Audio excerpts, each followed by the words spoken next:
پڑھایا گیا، وہ پہلا جملہ کہ جو پیغمبر کو ودیعت کیا گیا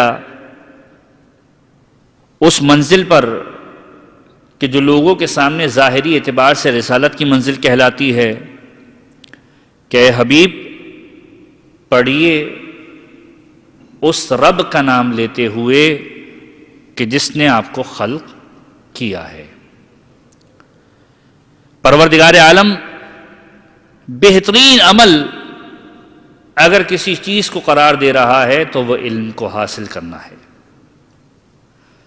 اور کل جس معصوم کی ولادت تھی اسی سے گفتگو کو متصل کرتے ہوئے کچھ حصہ، چونکہ آج دن بھی ہے امام محمد باقر علیہ السلام کی،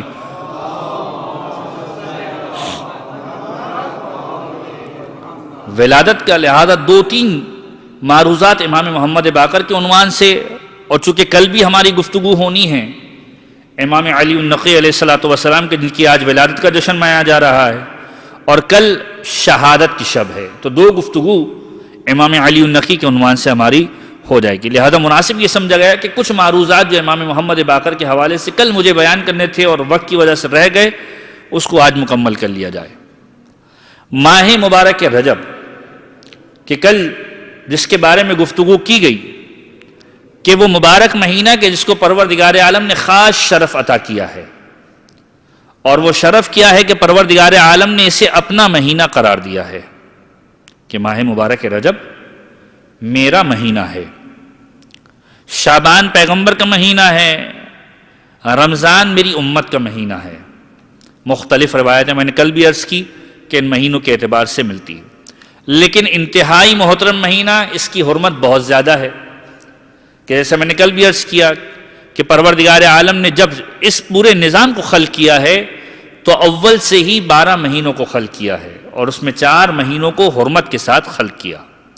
ان میں سے ایک مہینہ ماہ مبارک رجب، جس کی فضیلت کے اعتبار سے کل آپ کے سامنے روایتوں کو پیش کیا گیا کہ یہ مبارک مہینہ وہ ہے کہ جس کے اندر سب سے زیادہ فوکس کیا گیا ہے کہ ماہ مبارک رمضان کی تیاری ہو جائے، اور اس عنوان سے بھی تیار اور آمادہ کیا گیا کہ انسان کی 2 چیزوں کی عادت ہو جائے۔ آپ پورے ماہ مبارک رجب کی دعاؤں کو اٹھا کر دیکھیے، کثرت کے ساتھ 2 چیزوں کا آپ کو تذکرہ ملے گا۔ پہلی چیز، اس مہینے کے اندر روزہ رکھو، اور دوسری چیز، اس مہینے کے اندر استغفار کرو۔ لہذا جب صادق آل محمد امام جعفر صادق علیہ السلام سے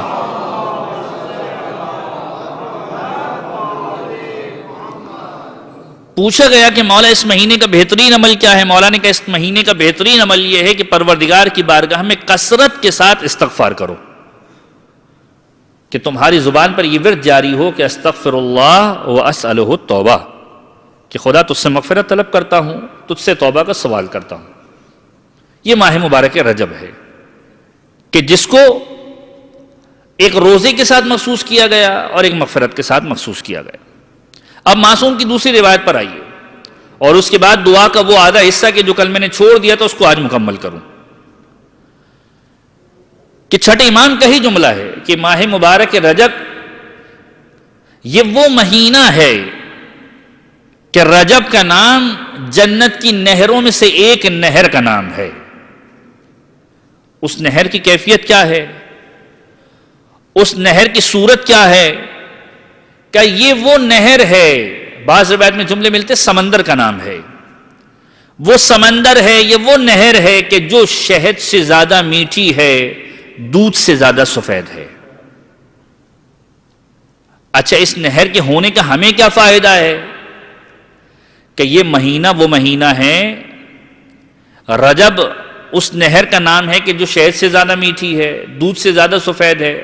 ہمارے کس کام کی ہے؟ کہ جو اس مہینے کے اندر ایک روزہ رکھ لیا کرتا ہے، پروردگار اس سے اسے سیراب کر دیا کرتا ہے۔ اسے سیراب کیا جائے گا جو ایک روزہ رکھے گا۔ یعنی آپ غور کیجئے کہ منیمم کم سے کم ایک روزہ ماہ مبارک میں ضرور رکھے۔ پروردگار چاہتا ہے کم سے کم اس طریقے سے میری بارگاہ کے اندر آؤ۔ آپ ذرا غور کیجئے، خداوند عالم کا اپنی بارگاہ میں بلانے کا یہ انوکھا انداز ہے۔ ہم جو یہ کہتے ہیں کہ پروردگار عالم 70 ماہوں سے زیادہ محبت کرنے والا ہے، انسان ذرا تقابل کرے خدا کی بندے سے محبت کا، مقابلہ کرے۔ ماں کی روش بچے کے ساتھ کیا ہوتی ہے؟ طرح طرح کی چیزوں کا جھانسا دے کر ماں بچے کو اپنی جانب بلاتی ہے۔ بیٹا اگر کھانا نہیں کھا رہا، جو بیٹے کی پسندیدہ چیز ہے اسے آفر کیا جاتا ہے، کھانے کی جانب رغبت دی جاتی ہے، تحفے کی لالچ دی جاتی ہے، اپنے پاس بلایا جاتا ہے۔ خداوند عالم 70 ماؤں سے زیادہ محبت کرنے والا ہے، وہ کہہ رہے میری بارگاہ میں آ جاؤ، ایک روزہ رکھ لو پھر بھی آ جاؤ، کسی طریقے سے میری بارگاہ میں آؤ، مجھ سے رابطے کو قائم کرو، مجھ سے تعلقات کو استوار کرو۔ خداوند عالم کو بھول نہ جانا۔ ماہ مبارک رجب کے اندر شوق دلایا جا رہا ہے، ماہ شعبان کے اندر اس کو اور ڈبل کر دیا جائے گا، اور ماہ رمضان کے اندر یہ خداوند عالم کا مہینہ ہے، اس میں خدا کی بارگاہ میں آؤ۔ تو رجب وہ نہر ہے کہ جس سے اس مومن کو سیراب کیا جائے گا کہ جو اس مہینے کے اندر ایک روزہ رکھے گا۔ یہ ماہ مبارک رجب کی خاصیت ہے۔ اب اس دعا کی طرف آئیے جس کو کل میں نے ادھورا چھوڑا، کہ ہم خداوند عالم سے یہ دعا کر رہے ہیں اس مہینے کے اندر مسلسل، محمد ابن ذکوان کی وہ دعا کہ جو معصوم نے تعلیم دی، کہ یا من ارجوہ لکل خیر وآمنوا سخطہ عند کل شر، اے وہ پروردگار کے جس سے مجھے ہر بھلائی کی امید ہے، جو مصیبت کے وقت میری پناہ گاہ ہے۔ یا من یعطی الکثیر بالقلیل، اے وہ کہ جو قلیل کے بدلے میں کثیر دیا کرتا ہے۔ ہم تھوڑا سا دیتے ہیں، پروردگار تو اس کے بدلے میں زیادہ عنایت کر دیتا ہے۔ اب اس کے بعد کا جو جملہ ہے آپ ذرا غور کیجئے، یہ ماہ مبارک رجب، معصوم فرماتے ہیں اس رجب کو کہا جاتا ہے ازب۔ ازب کا ترجمہ کیا ہے، معنی کیا ہے؟ رحمت کی موسلا دھار بارش، کہ یہ مبارک مہینہ پروردگار کی رحمتوں کی بارش کا مہینہ ہے۔ پروردگار مومنین پر انعامات کی رحمتوں کی بارش کر دیا کرتا ہے اس مہینے کے اندر، کہ ہے کوئی جو اس موسلا دھار بارش سے سیراب ہو سکے؟ ہے کوئی جو ان نعمتوں کو حاصل کر سکے؟ ہے کوئی جو ان رحمتوں کو حاصل کر سکے؟ پروردگار کی رحمت کیا ہے ذرا غور کیجئے اس جملے کے اندر کہ جو دعا کا جملہ ہے، یا من یعطی الکثیر بالقلیل، اے وہ کہ جو قلیل کے بدلے میں کثیر دیتا ہے۔ یا من یعطی من سألہ، اے وہ کہ جو اس کو عطا کرتا ہے کہ جو سوال کرنے والا ہے، جو مانگنے والا ہے۔ یا من یعطی من لم یسألہ ومن لم یعرفہ، اے وہ پروردگار جو اسے بھی دیتا ہے کہ جو نہ سوال کرتا ہے نہ جو خدا کو پہچانتا ہے۔ یہ خداوند عالم کی رحمت ہے۔ انسان آج رزق کے بارے میں پریشان ہے، پروردگار نے رزق کی ذمہ داری لی ہوئی ہے۔ پروردگار اسے بھی دے رہا ہے جو خدا سے نہیں مانگ رہا، جو خدا کو پہچانتا تک نہیں ہے۔ آج کے دور کے اندر کتنے ایسے افراد ہوں گے جن کا مذہب اسلام سے کوئی تعلق نہیں ہے؟ کتنے ایسے افراد ہوں گے کہ جن کو دنیا سے لگاؤ نہیں ہے؟ کتنے ایسے افراد ہیں کہ جن کو دین سے لگاؤ نہیں ہے؟ نہ خدا کو پہچانتے ہیں نہ خدا سے مانتے ہیں، لیکن پھر بھی ملینرز ہیں، ملٹی ملینرز ہیں۔ مجھ سے زیادہ آپ کو شاید فہرست پتہ ہوگی کہ دنیا کے اندر کتنے امیر ترین افراد موجود ہیں۔ اگر علماء ان چیزوں کو جمع کرے تو کہا جاتا ہے کہ دوسروں کو دیکھ رہے ہیں، بہرحال آپ لوگ زیادہ بہتر جاننے والے ہیں۔ تو یہ فہرستیں آپ کے پاس موجود ہے، کتنے ایسے افراد ہیں؟ میرے خیال کے اندر تقریباً 70-80% وہ افراد ہوں گے کہ جو مذہب اسلام سے بھی شاید تعلق نہیں رکھتے، نہ خدا سے سوال کرتے ہیں نہ خدا کو پہچانتے ہیں۔ یہ خداوند عالم کی رحمت کم ہے کہ ہر انسان کو دے رہا ہے جو نہ پہچانتا ہے نہ سوال کر رہا ہے۔ پیغام دیا جا رہا ہے کہ جب خدا سوال نہ کرنے والے کو دے سکتا ہے، تم سوال کرو پھر دیکھو خدا کیا نہیں دیتا۔ سوال تو کرے خدا کی بارگاہ میں، ہاتھوں کو بلند تو کرے، اور پھر یہ سوچے کہ پروردگار عالم نے نہ دیا، پھر مصلحتوں کی جانب پلٹے۔ اور اس کے بعد پھر دعا کے اندر جو دعا مانگنے کا اسلوب آل محمد نے سکھلایا ہے کہ خدا سے کیا مانگو، دنیا بھی انسان کو ملنے والی ہے، آخرت بھی انسان کو ملنے والی ہے۔ خدا سے کیا مانگے؟ پروردگار تجھ سے سوال کیا کرتے ہیں؟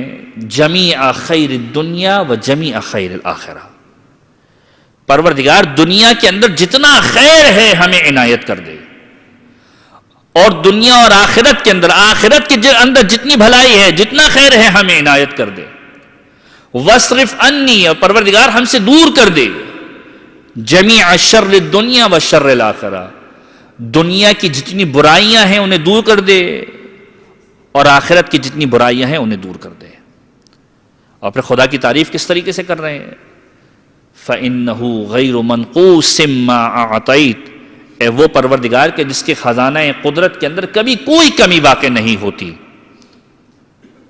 بس اے پروردگار تجھے تیری رحمت کا واسطہ دے کر کیا سوال کرنے ہیں؟ اے کریم تجھے تیرے حق کا واسطہ دے کر سوال کرتے ہیں کہ ہمیں بھی کچھ عنایت کر دے۔ اور جو ہم سوال کر رہے ہیں وہ کیا سوال کر رہے ہیں؟ فَإِنَّهُ غَيْرُ مَنْقُوسٍ مَّا أَعْطَيْتَ وَزِدْنِي بِفَضْلِكَ يَا كَرِيمُ يَا ذَا الْجَلَالِ وَالْإِكْرَامِ يَا ذَا النَّعْمَاءِ وَالْجُودِ يَا ذَا الْمَنِّ وَالطَّوْلِ حَرِّمْ شَيْبَتِي عَلَى النَّارِ، اے صاحب کرامت، اے صاحب احسان، اے احسان کرنے والے، ہمیں کیا عنایت کر دے؟ ہمیں آتش جہنم سے نجات عطا کر دے۔ ماہ مبارک رجب کا پیغام کیا ہے؟ کہ آتش جہنم سے نجات مانگو، آتش جہنم سے پروردگار سے آزادی مانگو، کہ پروردگار اس مبارک مہینے کے اندر تجھ سے التجا یہ ہے کہ مغفرت کر دے اور آتش جہنم سے نجات دے دے۔ یہ ماہ مبارک رجب کا پیغام۔ اب پانچویں امام کی سیرت سے متعلق دو جملے اور اس کے بعد پھر آج کی گفتگو کی جانب آؤں کہ کل پانچویں امام کے حوالے سے گفتگو کی گئی کہ باقر العلوم لقب قرار پایا، علوم کو شگافتہ کرنے والے۔ جابر بن عبداللہ انصاری نے ملاقات کی ہے، معصوم کو سلام پہنچایا ہے، معصوم نے جواب سلام دیا اور کہا ہے کہ پیغمبر پر میرا سلام ہو۔ علمی مناظرے آپ کے سامنے بیان کیے گئے، طاؤس یمانی بھی موجود ہیں۔ طاؤس یمانی ایک بہت بڑا نام ہے افکار کے اعتبار سے، علمی افکار کے اعتبار سے۔ معصوم کی خدمت میں آ کر سوال کر رہے ہیں، معصوم آپ سے سوال کرنا چاہتا ہوں۔ سوال کیا، یہ بتلائیے کہ وہ کون سا وقت تھا کہ جب دنیا کی 1/3 آبادی ختم ہو گئی تھی، 1/3 آبادی ختم ہو گئی تھی۔ پانچویں امام سے سوال ہو رہا ہے، پانچویں امام جواب دے رہے ہیں کہ یہ وہ وقت تھا کہ جب روئے زمین پر 4 افراد رہا کرتے تھے، آدم، حوا، حابیل اور قابیل۔ جب قابیل نے حابیل کو شہید کر دیا، حابیل اس دنیا سے رخصت ہوئے تو اس وقت دنیا کی 1/4 آبادی ختم ہو چکی تھی۔ اب گویا 3 حصے باقی رہ گئے تھے آبادی کے۔ اس کے بعد ایک مرتبہ سوال کرنا شروع کیا کہ یہ بتلائیے کہ اگر حابیل اس دنیا سے رخصت ہو گئے، قابیل موجود تھے، قابیل تو تھے قاتل، نسل انسانی قاتل سے چلی ہے یا مقتول سے؟ اب معصوم سے سوال ہو رہا ہے۔ علوم آل محمد کا پرچار کیا ہے باقر العلوم نے کہ نسل انسانی قاتل سے چلی ہے یا مقتول سے چلی ہے؟ کہ تجھے نہیں معلوم، قابیل سے نہیں چلی ہے، پروردگار نے ایک اور اولاد عطا کی تھی جس کا نام شیث تھا، نسل انسانی شیث سے چلی ہے۔ اور اس کے بعد بڑھتی گئی یہاں تک کہ نوح کا زمانہ آیا۔ نوح کو کہا جاتا ہے آدم ثانی۔ نوح کے زمانے کے اندر دنیا کی آبادی ختم ہو چکی تھی، فقط 80 افراد، 80 جوڑے جو نوح کے ساتھ سفر کر رہے تھے، جنہوں نے نوح کے ساتھ نجات پائی، یہ وہ تھے کہ جنہوں نے نوح کے ساتھ نجات پا کر نسل انسانی کو بڑھایا، کہ جس کے اندر جانور بھی تھے، انسان بھی تھے، مختلف افراد تھے جو نوح پر ایمان لے کر آئے۔ اچھا مولا، دوسرا سوال کہ یہ بتلائیے کہ روئے زمین پر وہ کون سا مقام ہے کہ جس پر سورج کی کرن پوری زندگی کے اندر ایک مرتبہ پڑی ہے اور اس کے بعد سورج نے کبھی اس زمین کا مقام نہیں دیکھا؟ کہ یہ وہ مقام ہے کہ جب حضرت موسیٰ دریائے مصر، جس کو ہم دریائے نیل بھی کہتے ہیں، فرعونیوں سے بچتے ہوئے جا رہے تھے، دریا شق ہو گیا تھا، اور جب موسیٰ نے اس دریا کو کراس کیا ہے، کچھ لمحے کے لیے دریا ٹھہر گیا تھا۔ زمین کا وہ حصہ کہ جس کے اوپر نہ اس طرف کا پانی آ رہا تھا نہ اس طرف کا پانی آ رہا تھا، اس وقت جو سورج کی کرنیں پڑی، موسیٰ نے جیسے ہی سمندر کو کراس کیا فرعون غرق ہوا، اس کے بعد زمین نے دوبارہ سورج کی کرنوں کو نہیں دیکھا، دوبارہ سورج کی کرنوں کو نہیں دیکھا۔ اور پھر یہ فرعون مخاطب ہوا، آمنا برب موسیٰ و ہارون، میں ایمان لے کر آیا موسیٰ اور ہارون کے رب پر۔ اس وقت حضرت موسیٰ مخاطب ہوئے، ایسا ایمان لانا تجھے فائدہ پہنچانے والا نہیں ہے۔ اور پھر سوال کیا، مولا یہ بتلائیے کہ وہ کون سی چیز ہے کہ جو گھٹتی رہتی بھی ہے بڑھتی رہتی بھی ہے؟ مولا نے کہا کہ یہ چاند ہے کہ جو بڑھتا بھی رہتا ہے گھٹتا بھی رہتا ہے۔ جب 14ویں کا چاند ہوتا ہے پورا ہوتا ہے، اس کے بعد بھی مسلسل بڑا ہوا رہتا ہے، لیکن جب ابتدائی ایام ہوتے ہیں تو یہ چاند چھوٹا ہوتا ہے۔ کہ مولا کوئی ایسی چیز بتلائیے کہ جو گھٹتی رہتی ہو بڑھتی نہ ہو۔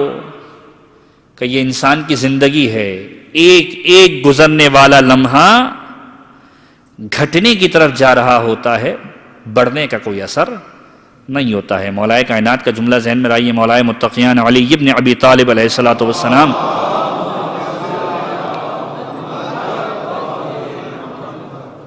کہ انسان اس زندگی کے بارے میں کیا غور و فکر کرے کہ جس کا ہر قدم موت کی جانب بڑھ رہا ہے، ہر گزرنے والا وقت، ہر گزرنے والی ساعت اسے موت کی جانب لے کر جا رہی ہے۔ اس زندگی کے بارے میں انسان کیا تصور کرے جس کے حلال میں حساب ہے، جس کے حرام میں عقاب ہے۔ حلال جمع کرے گا حساب دینا ہے، حرام جمع کرے گا عقاب ہے، سزا ملنے والی ہے۔ اس کے بعد پھر مولا سے سوال کیا، مولا یہ بتلائیے کہ کوئی ایسی چیز کہ جو بڑھتی رہتی ہو گھٹتی نہ ہو۔ مولا نے کہا اسے کہتے ہیں سمندر، جو بڑھتا رہتا ہے گھٹتا نہیں ہے۔ اور اس کے بعد یہ مکالمہ ختم ہوا۔ باقر العلوم وہ ہیں کہ جنہوں نے علم کو پھیلایا، اور نہ فقط اپنے محبان کے سامنے علم کو پھیلایا بلکہ دشمنوں کے سامنے بھی اس بات کی تکرار کی ہے۔ خلیفہ وقت عمر بن عبدالعزیز، یہ تاریخ کے اندر جس کے نام کو احترام سے لکھا جاتا ہے اس عنوان سے کہ بنو امیہ کا وہ آخری خلیفہ کہ جس نے اپنے اسلاف سے، اپنے اجداد سے بیزاری کا اظہار کیا کہ میرا ان کے معاملات سے کوئی تعلق نہیں ہے، مجھے ان سے کوئی محبت بھی نہیں ہے۔ 5ویں امام کی خدمت میں آیا اور ایک مرتبہ کہا مولا مجھے کوئی نصیحت فرما دیجئے۔ مولا کی بارگاہ میں کھڑا ہوا ہے، مولا کی بارگاہ میں نصیحت چاہتا ہے۔ مولا نے 2 جملے عنایت کیے کہ یاد رکھو کہ جب خوش ہو جاؤ تمہاری خوشی تمہیں کسی حرام کام میں مبتلا نہ کر دے۔ جب خوش ہو جاؤ تمہاری خوشی تمہیں کسی حرام کام میں مبتلا نہ کر دے، اور جب غم زدہ ہو تو خدا کی بارگاہ میں شکوہ و شکایت نہ کرنا۔ کتنا بہترین جملہ عنایت کیا ہے۔ آج کا مومن اپنے اعتبار سے اس جملے کو جانچے۔ آج ہمارے معاشرے میں کہ ہماری خوشیوں کا تصور حرام کام کے بغیر ہے یا نہیں ہے؟ جب تک حرام نہ ہو ہماری خوشیاں کمپلیٹ نہیں ہوتی۔ مولا کہہ رہے ہیں تمہاری خوشی تمہیں حرام کام کی جانب نہ لے کر چلی جائے، اور تمہارا غم تمہیں خدا کی بارگاہ میں شکوہ اور شکایت کرنے پر مجبور نہ کر دے۔ کتنے ایسے افراد ہیں ذرا سے غم زدہ ہوتے ہیں خدا کی بارگاہ میں شکوہ شروع ہو جاتا ہے کہ پروردگار عالم نے مجھے پریشانی کے اندر ڈالا ہوا ہے۔ قرآن کریم نے بھی انسان کی اس فطرت کو کوٹ کیا ہوا ہے کہ اما الانسان اذا مبتلاه فیقول ربی اہاننی، کہ جب انسان کو پروردگار عالم ابتلا بے آزمائش کرتا ہے، آزمائش کے اندر ڈال دیتا ہے، کہ انسان مخاطب ہو کر کہتا ہے پروردگار نے میری توہین کر دی۔ لیکن جب نعمتیں ملتی ہے پروردگار عزت دے دیا کرتا ہے تو یہ کہتا ہے میرے سبب سے ہوا ہے، میرے سبب سے ہوا ہے۔ اردو محاورے کی وہ مثال کہ جو میں پہلے بھی آپ کے سامنے عرض کر چکا ہوں کہ فتح کے 1000 باپ ہوتے ہیں، شکست ہمیشہ یتیم ہوتی ہے۔ جب انسان جیتتا ہے تو ہر ایک کریڈٹ لینے کی کوشش کرتا ہے، جب انسان کو نعمت ملتی ہے تو وہ سمجھتا ہے کہ میری وجہ سے ملی ہے، اور جب شکست ہوتی ہے تو ہر ایک دوسرے پہ ملبہ ڈال رہا ہوتا ہے۔ تو مولا کہنے تمہاری خوشی تمہیں حرام کام کی طرف متوجہ نہ کر دے، تمہارا غم تمہیں خدا کی بارگاہ میں شکوہ و شکایت پر مجبور نہ کر دے۔ اور اس کے بعد کا جو جملہ کہا، اس کے بعد ایک بہت بڑی تبدیلی آئی ہے، تاریخ نے لکھا کہ عمر بن عبدالعزیز سے مخاطب کر کے کہا کہ جب خداوند عالم تمہیں صاحب اقتدار بنا دے تو دوسروں کے حق کو غصب نہ کرنا۔ کس شخص سے کہا جا رہا ہے؟ کہ جس کے آباء و اجداد نے اس حق کو سلب کیا ہے کہ جو زہرا کا حق تھا۔ اس سے میں مربوط کروں گا اپنی گفتگو کو امام علی النقی کے ساتھ، کہ جب تم صاحب اقتدار ہو جاؤ تو ایسا نہ ہو کہ تمہارا اقتدار تمہیں کسی دوسرے کا حق غصب کرنے پر مجبور کر دے۔ یہ جملہ سننا تھا، ایک مرتبہ کاغذ و قلم کو منگوایا کہ مولا شرمندہ ہوں، اپنے اسلاف سے اپنے اجداد سے بیزاری کا اظہار کر رہا ہوں، وہ چیزیں جو حق زہرا تھیں اور جو لی گئی تھیں فدق کو واپس کر رہا ہوں، فدق کو واپس کر رہا ہوں۔ اور اسی طرح کی گفتگو جب امام علی النقی علیہ الصلوۃ والسلام کی بارگاہ کے سامنے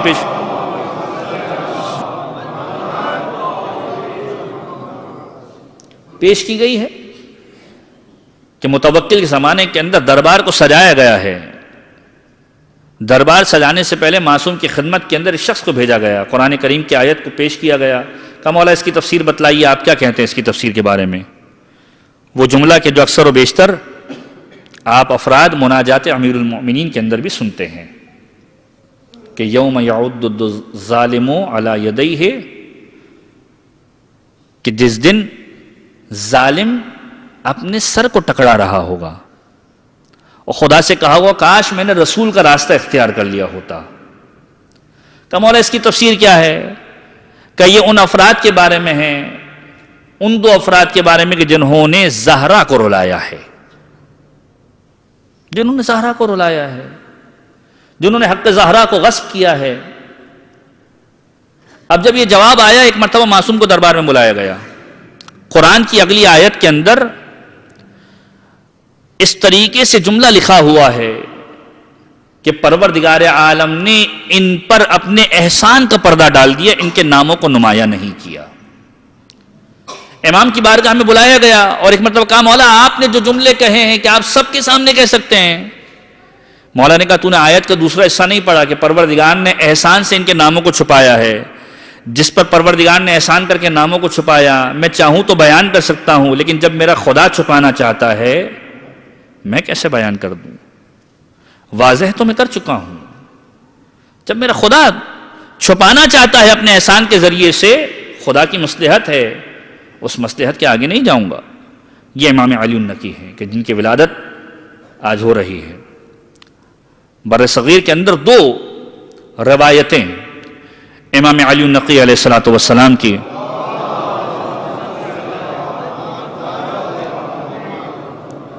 ولادت کے عنوان سے منائی جاتی ہیں۔ ایک 2 رجب المرجب کہ جس کی آج شب ہے، اور ایک 5 رجب المرجب۔ شہادت کی تاریخ تقریباً متفق علیہ ہے، لوگ 3 رجب المرجب کو شہادت کی تاریخ مناتے ہیں۔ علی حال ہمارا عقیدہ تو یہ ہے کہ اگر مہینے کی ہر روز کوئی ولادت یا شہادت ہو تو اس کی بہانے کہ ہم ذکر مولا کے اندر مصروف ہو جائیں، اس سے بہتر عبادت ہمارے لیے کیا ہوگی؟ ایک مرتبہ درود پڑھ دیجیے محمد و آل محمد پر۔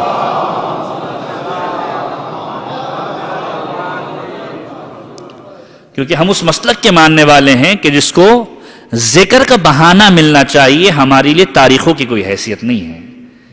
ہمیں ذکر کا بہانہ ملنا چاہیے کہ کسی طریقے سے علی و اولاد علی کا ذکر ہمیں کرنے مل جائے، کوئی ایسا بہانہ مل جائے کہ جس کے ذریعے سے ہم محفل سجائیں اور زہرا اور اولاد زہرا کا ذکر کر سکیں۔ معصوم کی ولادت ہو رہی ہے 214 سن ہجری کے اندر، 2 رجب المرجب۔ والدہ کا نام ہے سمانہ مغربیہ۔ روایتوں کے جملے ہیں کہ افریقہ کے ممالک سے تعلق ہے، عربی خاتون نہیں ہے۔ بتلانا چاہتے ہیں کہ اہل بیت کے گھرانے نے عرب اور عجم کے فرق کو مٹایا ہے، عرب اور عجم کے فرق کو مٹایا ہے، یہ بتلایا ہے عرب خاتون سے ازدواج ہونے کے باوجود بھی اگر خداوند عالم چاہے تو بے اولاد رکھتا ہے، عجم ہونے کے باوجود بھی پروردگار عالم وراثت علم کا مرکز قرار دیتا ہے، وراثت علم کا مرکز قرار دیتا ہے۔ عرب ہونے کے باوجود بھی پوری زندگی گزر جائے پیغمبر کی زندگی کے اندر، پروردگار عالم اولاد نہیں دیتا، پیغمبر اپنی ایک زوجہ کا تذکرہ کیا کرتے ہیں۔ عجم ہونے کے باوجود بھی پروردگار عالم بہانے ڈھونڈتا ہے کہ وراثت علم کا مرکز کس کو قرار دیا جائے۔ حضرت سمانہ مغربیہ، سمانہ خاتون جن کا نام کہا جاتا ہے، 220 سنہ ہجری کے اندر امام محمد تقی کی شہادت ہوتی ہے۔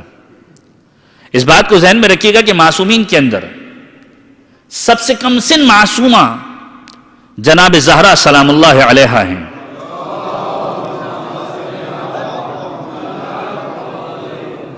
ایک دلیل پیش کرنا چاہ رہا ہوں، 18 سال کا سن مبارک ہے، اور اس کے بعد معصومین کے اندر اگر کوئی دوسرا کم سن معصوم ہے تو پھر نوے امام کا تذکرہ ہوتا ہے، امام محمد تقی علیہ السلام کا۔ 25 سال کا سن مبارک ہے، 195 سنہ ہجری کے اندر ولادت ہوئی ہے اور 220 سنہ ہجری کے اندر شہادت ہوئی ہے۔ جدید تحقیق یہ کہتی ہے کہ جب بچہ 5 سے 6 سال کی عمر کے اندر آتا ہے تو اس کا شعور واضح ہوتا ہے، اب وہ اچھائی کو اچھائی کے طریقے سے پہچانتا ہے، برائی کو برائی کے طریقے سے پہچانتا ہے، اب کسب علم حاصل کرنے کی کیفیت میں آتا ہے۔ لہذا آپ معصومین کی روایت کے اندر بھی دیکھیں گے تو بچوں کی تربیت کے اعتبار سے ایک عجیب جملہ ملتا ہے کہ بچوں کو 7 سال تک بادشاہ بنا کے رکھو، 7 سال تک بادشاہ بنا کے رکھو، اس کے بعد کے مرحلے میں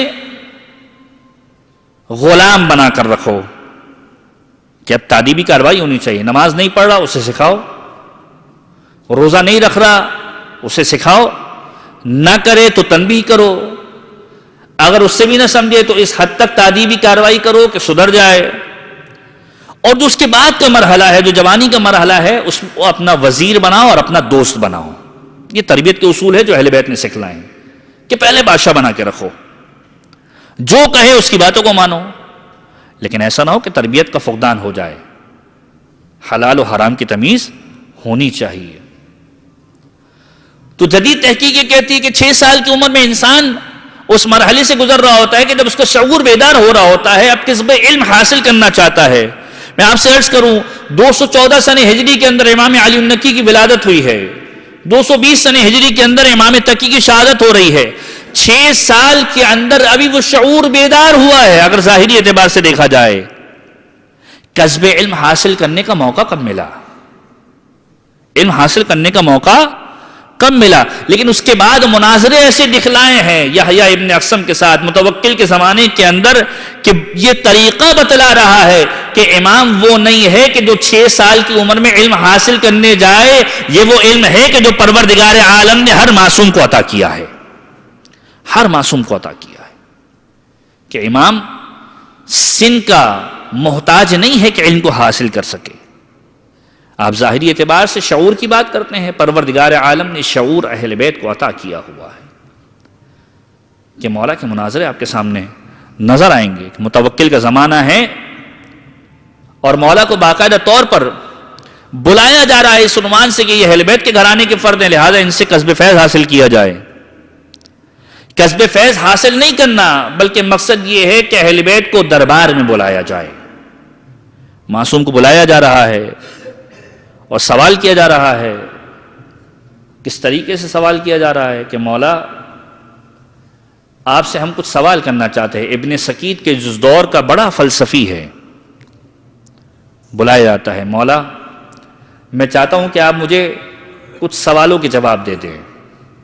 آپ ذرا غور کیجئے اہل بیت اطہار نے علوم کو کتنا فوکس کیا ہے کہ انسان علم کو حاصل کرے، ہر ایک شے کو جاننے کی کوشش کرے۔ 5ویں امام کا جملہ جو میں نے کل بھی عرض کیا، تفقہوا فی الحلال والحرام، حلال اور حرام کے اندر تمیز کرو، سیکھو، ورنہ تم مہذب معاشرے کے فرد نہیں ہو۔ معصوم کی بارگاہ کے اندر سوال کیا جا رہا ہے، کون سوال کر رہا ہے؟ جو اس دور کا بڑا فلسفی ہے۔ سوال کیا ہے؟ مولا یہ بتلائی کہ پروردگار عالم نے عیسیٰ کو طب کا معجزہ کیوں دیا اور پیغمبر کو تلوار اور ادب کا معجزہ کیوں دیا، عربی ادب کا، شعر کا؟ معصوم جواب دیتے ہیں، ابن سکیت تجھے نہیں معلوم، پروردگار عالم نے معجزے کو ایسے ہی نہیں رکھا ہے کہ کسی بھی مقام پر دے دے، جس دور کے اندر جس معجزے کی ضرورت ہوتی ہے پروردگار وہی عنایت کیا کرتا ہے۔ عیسیٰ کا دور وہ دور تھا کہ جس کے اندر علم طب عروج پہ تھا، پروردگار نے عیسیٰ کو مسیحا بنا دیا تاکہ معلوم ہو جائے حجت خدا کون ہے۔ عیسیٰ کو مسیحا بنا دیا کہ علم طب کے مقابلے میں ایک ایسا طبیب ہے کہ جس کے سامنے علم طب ناکارہ ہے، اور وہ طبیب کون ہے؟ وہ مسیحا حضرت عیسیٰ ہیں۔ قم باذن اللہ کہتے ہیں اور چیزیں زندہ ہو جاتی ہیں۔ پیغمبر کے دور کے اندر تلوار کا دور تھا، تلوار پروردگار عالم نے دی، لیکن کیسی دی؟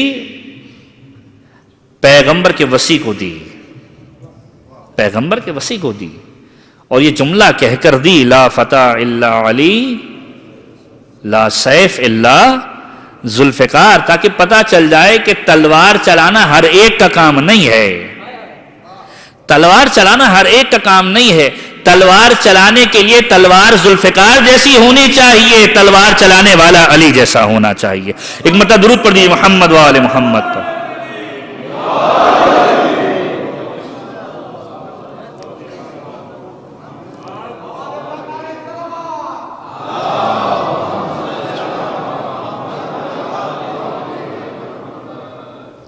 تلوار تو ہر کوئی چلا لیتا ہے، کمال تو یہ ہے کہ تلوار ذوالفقار جیسی ہو، چلانے والا علی جیسا ہو۔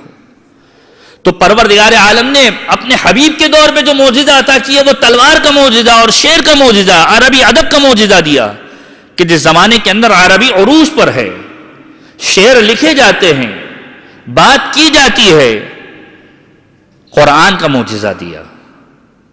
خود قرآن کہہ رہا ہے، قرآن نے دعویٰ کیا ان افراد سے کہ جو قرآن کے بارے میں کہتے ہیں کہ پیغمبر کا لکھا ہوا ہے۔ پیغمبر اکرم نے ایک مرتبہ قرآن کی آیتوں میں سے ایک آیت کو خانہ کعبہ کے دروازے پر لٹکا دیا کہ جو یہ کہتے ہیں کہ حبیب کا کہا ہوا یہ قرآن ہے، فَأْتُوا بِسُورَةٍ مِّن مِّثْلِهِ، ایک سورت لے کر آ جاؤ جو قرآن کی ایک سورت کے مانند ہو۔ لوگوں نے کوششیں بھی کی، ایسا نہیں ہے کہ لوگوں نے کوششیں نہیں کی۔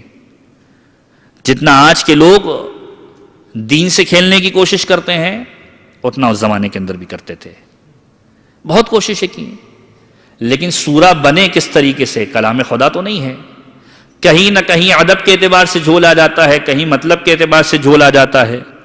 سورہ فیل کی پیروڈی بھی بنائی گئی، مختلف سوروں کی پیروڈی بنائی گئی، لیکن کوئی کامیاب نہیں ہوا۔ یہ وہ معجزہ تھا کہ جو ادب کا معجزہ تھا، قرآن کے ایک ایک لفظ کے اندر ہزاروں معنی ہیں۔ معصوم نے کہا تجھے نہیں معلوم، جس دور کے اندر جس معجزے کی ضرورت ہوتی ہے پروردگار عالم اس دور کے اندر وہی معجزہ عنایت کیا کرتا ہے۔ ابھی ابن سکیت نے جملہ کہا، یحییٰ ابن اقسم کے جو اس دور کا قاضی ہے، ایک مرتبہ آگے بڑھا، کہا اب میں مولا سے سوال کروں گا، اب میں مولا سے سوال کروں گا۔ یہ وہی قاضی یحییٰ ابن اقسم ہے کہ جو امام محمد تقی کے زمانے میں امام سے بھی مناظرے کر چکا ہے اور لاجواب ہو کر رہ گیا۔ یہ مناظرے آپ کے سامنے پہلے پیش بھی کیے جا چکے ہیں کہ جب مولا کی بارگاہ میں سوال کیا تھا مولا نے لاجواب کر دیا تھا اسے۔ آج اسی مولا کے فرزند ہیں، یہی ہے، اور دوبارہ ذلت حاصل کرنے کے لیے آیا ہے۔ اب مولا سے سوال کر رہا ہے، مولا یہ بتائیے کہ قرآن کریم کا جملہ ہے، حضرت سلیمان کے بارے میں جب سورہ نحل کے اندر قرآن کریم یہ ارشاد فرما رہا ہے کہ سلیمان نے اپنے لوگوں سے سوال کیا، اپنے درباریوں سے سوال کیا کہ الذی عندہ علم الکتاب، کہ کون ہے کہ جس کے پاس کتاب کا علم موجود ہے۔ مولا نے کہا اسے آصف ابن برخیہ کہتے ہیں کہ جو حضرت سلیمان کا نائب تھا۔ کہ مولا کہ حضرت سلیمان کو علم نہیں تھا، حضرت سلیمان کے پاس کتاب کا علم نہیں تھا، کیا وجہ ہے کہ آصف ابن برخیہ کو لوگوں کے سامنے لایا گیا؟ مولا نے کہا کہ پروردگار عالم نے سلیمان کے ذریعے سے یہ بتلا دیا کہ سلیمان کے بعد اس کا نائب کون ہونے والا ہے۔ اگر سلیمان سوال نہ کرتے تو پتہ نہ چلتا کہ نائب کون ہے، اور فقط سوال تک محدود نہیں رکھا، پھر یہ بتلا بھی دیا کہ آصف کا کمال کیا ہے، کہا تخت بلقیس کو چشم زدن میں کھینچ کر لے آئے۔ یہ چشم زدن کے اندر تخت بلقیس کو لانا بتلا رہا تھا کہ آصف معمولی شخصیت نہیں ہے، نبی خدا کا وصی ہے۔ کہا مولا پھر یہ بتلائیے، یہ بات تو مکمل ہو گئی۔ اب مولا سے دوسرا سوال کیا جا رہا ہے، اور سوال عجیب و غریب نوعیت کے کیے جا رہے ہیں۔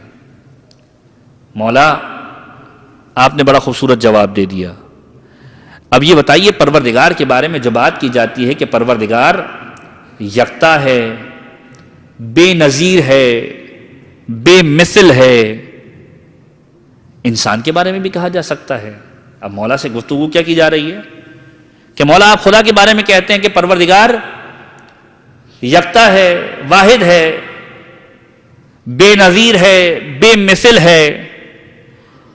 مولا یہ بات تو بندوں کے بارے میں کی جا سکتی ہے کہ بندہ یکتا ہے، بے نظیر ہے، بے مثل ہے۔ مولا نے کہا یہی تو تمہارے اور ہمارے درمیان فرق واضح ہوتا ہے۔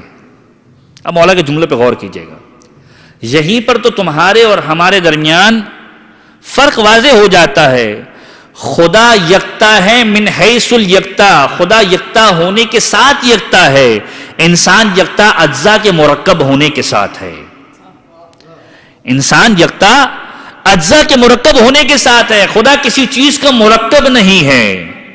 خدا بے مثل ہے، خدا کی مثال کوئی نہیں ہے، انسان مثالوں کے مرکب ہونے کے باوجود بے مثل ہے۔ انسان اس کی نظیروں کے ہونے کے باوجود بے نظیر ہے، خدا کی کوئی مثال ہے ہی نہیں۔ خدا کسی چیز سے مرکب نہیں ہوا ہے، خدا ایسا یکتا ہے کہ جو کسی اجزاء پر مشتمل نہیں ہے۔ کہا مولا یہ بتلائیے کہ خداوند عالم لطیف و خبیر ہے، انسان کے بارے میں بھی کہہ سکتے ہیں، خداوند عالم کے بارے میں جب کہہ سکتے ہیں کہ لطیف و خبیر ہے، لطیف و خبیر کا مطلب کیا ہے؟ خبیر یعنی خبر رکھنے والا، پوشیدہ چیزوں سے آگاہی رکھنے والا۔ لطیف کا مطلب یعنی بہت ہی نازک مزاج، انتہائی باریکیوں کو جاننے والا۔ انسان کے بارے میں بھی کہہ سکتے ہیں، ہم بہت سارے کہتے ہیں انتہائی لطیف شخصیت ہے، انتہائی خبیر آدمی ہے، بہت خبر رکھنے والا ہے۔ پروردگار کے بارے میں بھی کہتے ہیں آپ۔ مولا کہتے ہیں یہی فرق ہے تمہارے اور ہمارے درمیان۔ یاد رکھو انسان کے لطیف اور خبیر ہونے کے اندر اس کے مزاج کا تعلق ہے، پروردگار عالم کے لطیف ہونے کے اندر پروردگار عالم کے خالق ہونے کا تعلق ہے، خدا کے خالق ہونے کا تعلق ہے۔ پروردگار عالم نے کتنی مخلوقات کو بنایا ہے، انسان کے اندر کالے بھی بنائیں، گورے بھی بنائیں، انسان کے اندر کالے بھی بنائیں، گورے بھی بنائیں، جانوروں کے اندر ہزاروں قسم کی اقسام بنائی، کسی کو خوبصورت بنایا، کسی کو نازک بنایا، کسی کو مثل چٹان بنایا، ہر ایک کے بنانے کے اندر اس کی خوبصورتی کے پہلو کو رکھا۔ یہ پروردگار عالم کے لطیف ہونے کی دلیل ہے، اور اس کی باریکیوں کے اندر کیا کیا چیزیں ملوث ہیں، یہ پروردگار کے خبیر ہونے کی دلیل ہے، یہ خدا کے خبیر ہونے کی دلیل ہے۔ اور تم جو لطیف و خبیر ہونے کی بات کرتے ہو یہ کوئی دوسرا معاملہ ہے، جو خبر زیادہ رکھے۔ تو پروردگار باریکیوں کو جاننے والا ہے، جو انسان کے ما فی الضمیر کے اندر پوشیدہ ہے، پروردگار عالم انہیں جاننے والا ہے۔ یہ امام علی نقی کی سیرت کا وہ پہلو ہے کہ جو دربار کے اندر واضح کیا گیا۔ اسی لیے جب بھی مولا کی بارگاہ کے اندر سوال لے کر کوئی آیا خالی ہاتھ نہیں گیا۔ یہ وہ بارگاہ ہے کہ جس میں سوال کرنے والا کبھی خالی ہاتھ نہیں لوٹا ہے۔ معصوم کی بارگاہ کے اندر بس یہ آخری جملہ کہوں اور انشاءاللہ پھر کل اس جملے سے متصل کروں گا اپنی گفتگو کو، کہ معصوم کی بارگاہ کے اندر ایک شخص آتا ہے، روایت کے جملے ہیں حاجب بن حسن یا ابو حاجب، معصوم کی بارگاہ کے اندر آ رہا ہے، اور ایک مرتبہ عجیب منظر دیکھ رہا ہے کہ معصوم جانوروں سے گفتگو کر رہے ہیں۔ ایک مرتبہ معصوم کو دیکھ کر کہا مولا یہ آپ کس سے گفتگو کر رہے ہیں؟ یہاں سامنے تو جانور بیٹھے ہوئے ہیں۔ مولا نے کہا یہ اپنے مسائل کو پیش کر رہے ہیں، میں ان کے مسائل کو حل کر رہا ہوں۔ کہا مولا مجھے کچھ سمجھ میں نہیں آ رہا۔ مولا نے وہ معجزہ دکھلایا کہ جو پیغمبر کا معجزہ ہے، جو پیغمبر کا معجزہ ہے۔ پیغمبر نے دو معجزے دکھلائے ہیں سنگریزوں کے اعتبار سے. ایک پیغمبر کے ہاتھوں پر سنگریزوں کا تسبیح پڑھنا اور ایک اپنے لعاب کے ذریعے سے زبان کا سکھلانا. یہ بھی پیغمبر کے معجزات کے اندر ملتا ہے. مولا نے کہا تم چاہتے ہو کہ تم ان کی باتوں کو سنو؟ کہا مولا بالکل چاہتا ہوں. سنگریزوں کو اٹھایا, اپنا لعاب اس کے اوپر لگایا اور ایک مرتبہ کہا کہ اپنے منہ میں رکھ لو. منہ کے اندر ان سنگریزوں کے دانوں کا رکھنا تھا کہ حاجب کہتے ہیں میں 70 زبانوں کا عالم ہو چکا تھا. 70 زبانوں کا عالم ہو چکا تھا. اب مجھے ساری زبان سمجھ میں آ رہی تھی, جو جانور کہہ رہے تھے وہ بھی سمجھ میں آ رہا تھا. ایسے میں نے دیکھا کہ ایک ایسا شخص آیا کہ جو مولا سے آ کر ہندی زبان میں گفتگو کر رہا ہے. اب یہ سوال کرے کہ ہندی زبان اس زمانے کے اندر موجود تھی یا نہیں تھی؟ روایت کے اندر ہندی زبان کا لفظ موجود ہے. اس سے اردو سے تعبیر کر لیجئے. زبان پہلے بنتی ہے, قواعد و ضوابط بعد میں بنتے ہیں. لیکن معصوم کی بارگاہ کے اندر کوئی چیز بعید نہیں ہے. روایت کے اندر جملہ لکھا ہے بہار کی روایت کے اندر کہ ہندی زبان کے اندر کوئی شخص گفتگو کرنے لگا. مولا اس کو جواب دینے لگے. کہا مولا میں سمجھ رہا ہوں کہ یہ کیا بات کر رہے ہیں. مولا نے کہا یہ اس لعاب کا اثر ہے کہ جو میں نے تجھے دیا ہے. یہ اس لعاب کا اثر ہے کہ جو میں نے تجھے دیا ہے. اب ذرا غور کیجئے, ہم لعاب کو استعمال کرتے ہیں قرآن کے اوراق کو کھولنے کے لیے, مولا لعاب کا استعمال کرتے ہیں علوم کے اوراق کو کھولنے کے لیے. ہم لعاب کا استعمال کرتے ہیں قرآن کے اوراق کو کھولنے کے لیے, مولا لعاب کا استعمال کرتے ہیں علوم کے اوراق کو کھولنے کے لیے. اور جس کے لعاب میں یہ تاثیر ہو تو پیغمبر جس کے بارے میں یہ کہہ دے کہ سلموں کا سلمی لحموں کا لحمی, اس کی کیا کیفیت ہوگی. ایک مرتبہ درود پڑھ دیجیے محمد و آل محمد.